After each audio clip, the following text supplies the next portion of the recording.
ফ্যাক্টরিতে কাজ করা থেকে হোটেলে কাজ করা, রাজমিস্ত্রি থেকে কাঠের মিস্ত্রি, কৃষক থেকে পোলট্রি ফার্ম ওয়ার্কার, সব ধরনের কাজের লোকের দরকার আছে কানাডাতে।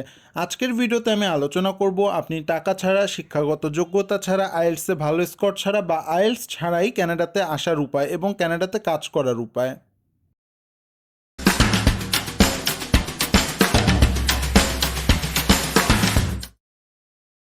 আসসালামু আলাইকুম। হ্যালো ফ্রেন্ডস, সবাইকে শুভেচ্ছা জানাচ্ছি নতুন একটা ভিডিও দেখার জন্য। কানাডাতে যত ধরনের কাজ হয়ে থাকে প্রত্যেকটা কাজের আলাদা আলাদা লেভেল আছে। কানাডাতে হায়ার স্কিল লেবার থেকে শুরু করে একদম লো বা জিরো স্কিল লেবারের কাজও করানো হয় এবং তার এনওসি কোডও আছে। এই সমস্ত ক্যাটাগরির জবকে ডি ক্যাটাগরির জব বলা হয়ে থাকে। এই ডি ক্যাটাগরি কাজের জন্য খুব একটা শিক্ষাগত যোগ্যতার দরকার হয় না, আইএলসেরও দরকার হয় না। কানাডাতে প্রত্যেকটি কাজের আলাদা আলাদা ন্যাশনাল অকুপেশনাল ক্লাসিফিকেশন এনওসি আছে। এই এনওসি কোড অনুযায়ী কানাডাতে জব দেওয়া হয়। ডি ক্যাটাগরিতে যেভাবে লোকজনদেরকে হায়ার করা হয় সেটা হচ্ছে দুই রকমভাবে হয়। কোনো বড় প্রজেক্ট যেখানে 200-300 বা আরও বেশি লোকের প্রয়োজন হয়, তখন কোম্পানির থার্ড পার্টি এজেন্টকে ধরে এবং কোম্পানি তাকে সমস্ত দায়িত্ব দিয়ে দেয় এই সমস্ত লোক অ্যারেঞ্জ করে কোম্পানিকে দেওয়ার জন্য এবং তারা কোম্পানির হয়ে কাজ করবে। আবার ধরেন খুব কম লোকের প্রয়োজন হয়, 2জন 4জন 10জন 20জন বা একজন, তখন কোম্পানি লোকাল জব পোর্টাল থেকে জব অ্যাড দেয় এবং সেখান থেকে হায়ার করে থাকে। আমি কিছু ডি ক্যাটাগরি জব এবং তার এনওসি কোড এবং বার্ষিক ইনকাম কত হতে পারে সে সম্পর্কে একটি ধারণা দেওয়ার চেষ্টা করছি। ক্যাশিয়ার্স, এনওসি কোড 6611, বার্ষিক বেতন 50,000 কানাডিয়ান ডলারের মতো হয়ে থাকে। Service station attendant, NOC code 6621, বার্ষিক বেতন 40,000 Canadian dollar. Store shelf stockers, clerks and order fillers, এর এনওসি কোড হচ্ছে 6622, বার্ষিক বেতন 50,000 Canadian dollar. Food counter attendants, kitchen helper, NOC code 6711, বার্ষিক বেতন 30,000 Canadian dollar.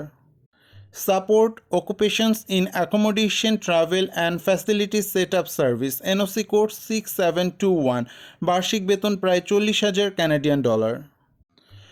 Operations and attendants in amusements and sport, NOC code 6722, বার্ষিক বেতন প্রায় 50,000 Canadian dollar. Light duty cleaners, NOC code 6731, বার্ষিক বেতন প্রায় 20,000 Canadian dollar. Specialist cleaner, NOC code 6732, বার্ষিক বেতন প্রায় 30,000 Canadian dollar. Caretakers and building supervisor, NOC code 6733, বার্ষিক বেতন 30,000 থেকে 35,000 কানাডিয়ান ডলার পর্যন্ত ওঠানামা করে। Dry cleaning, laundry and related occupation, NOC code 6741, বার্ষিক বেতন প্রায় 40,000 Canadian dollar. Construction helpers and labours, NOC code 6711, বার্ষিক বেতন প্রায় 25,000 Canadian dollar. Public works and maintenance labour, NOC code 7621, বার্ষিক ইনকাম প্রায় 30,000 Canadian dollar. Railway and motor transport labourers, NOC code 7622, বার্ষিক income প্রায় 30,000 Canadian dollar. Harvesting labour, NOC code 8611, বার্ষিক income প্রায় 30,000 Canadian dollar. Aquaculture and marine harvest labour, NOC code 8613, বার্ষিক বেতন প্রায় 50,000 Canadian dollar. Mine labour, NOC code 8614, বার্ষিক income প্রায় 25,000 Canadian dollar. Labours in mineral and metal processing, NOC code 9611, বার্ষিক income প্রায় 42,000 Canadian dollar. Forestry labourer, NOC code 8616, labourers in metal fabrication, NOC code 9612, বার্ষিক income প্রায় 40,000 Canadian dollar. Labours in chemical products processing and utilities, NOC code 9613, বার্ষিক বেতন প্রায় 35,000 Canadian dollar. Labours in wood and paper processing, NOC code 9614, labours in rubber and plastic products manufacturing, NOC code 9615, labours in textile processing, NOC code 9616, labours in food and beverage processing, NOC code 9617। D category জবে apply করতে হলে কিছু step follow করতে হবে। Step 1 থাকছে eligibility criteria check করতে হবে। D category জবে অ্যাপ্লাই করার জন্য এডুকেশনাল কোয়ালিফিকেশনের দরকার নেই, এসএসসি পাস থাকলেই চলবে, উচ্চশিক্ষিত হবার দরকার নেই, ম্যাক্সিমাম এইচএসসি পাস লাগে।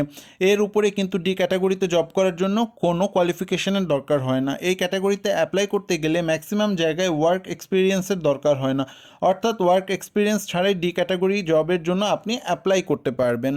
কানাডাতে কাজ করতে হলে ইংলিশ জানতে হবে, কিন্তু এই ক্যাটাগরিতে জবের জন্য আইএলটিএস ম্যান্ডেটরি না, জাস্ট কমিউনিকেশন করা যায় এমন লেভেলের ইংলিশ জানতে হবে আপনাকে। ডি ক্যাটাগরিতে জবের জন্য আপনি কানাডাতে আসার সময় আপনার ব্যাংকে কোনো প্রকার ফান্ডিং দেখাতেও হবে না। কানাডাতে সমস্ত কাজ এনওসি কোড দিয়ে হয়ে থাকে, তাই আপনার জবটা ডি ক্যাটাগরিতে পড়েছে কিনা সেটা ভালো করে আপনি চেক করে নেবেন। তারপরের স্টেপে আপনাকে একটা রেজিউমি বানাতে হবে, এই রেজিউমিটা আপনাকে খুব ভালো করে বানাতে হবে, কেননা এই রেজিউমিটাই প্রমাণ করবে আপনি কতটা কাজে পারদর্শী, কী কী কাজ পারেন তা কোম্পানিকে অ্যাট্রাক্ট করবে আপনাকে ভিসা দেওয়ার জন্য। বেস্ট হবে আপনি ক্যানাডিয়ান স্টাইলে রেজিউমি ফরম্যাটটা লিখে নেবেন। এক্ষেত্রে আপনি নিজে না পারলে যে কোনো কম্পিউটারের দোকান থেকে কাজটা করে নিতে পারেন, তার সাথে আপনার লাগবে একটা প্রপার কভার লেটার। এরপর আপনাকে জব সার্চ করতে হবে। ক্যানাডার জব সার্চের সবচেয়ে বেস্ট পোর্টাল হলো johnbank.gc.ca। এইখান থেকে আপনি ডি ক্যাটাগরির জবের ভ্যাকেন্সি খুঁজে পাবেন। জব সার্চ করা হয়ে গেলে ইন্টারভিউয়ের জন্য আপনাকে অপেক্ষা করতে হবে, এবং কানাডাতে জব করতে আসতে চাইলে আপনাকে মাস্ট ইন্টারভিউ ফেস করতে হবে। এর জন্য নিজেকে অনেক ভালোভাবে প্রিপেয়ার করবেন। আপনি যদি ইন্টারভিউ পাস করতে পারেন, তারপর সেই কোম্পানি আপনার জন্য একটা জব অফার লেটার ইস্যু করবে, এবং আপনি তখন বিএফএস গ্লোবাল এ ফিঙ্গারপ্রিন্ট দিয়ে সমস্ত ডকুমেন্টস জমা দিয়ে ওয়ার্ক পারমিট জমা দিতে হবে।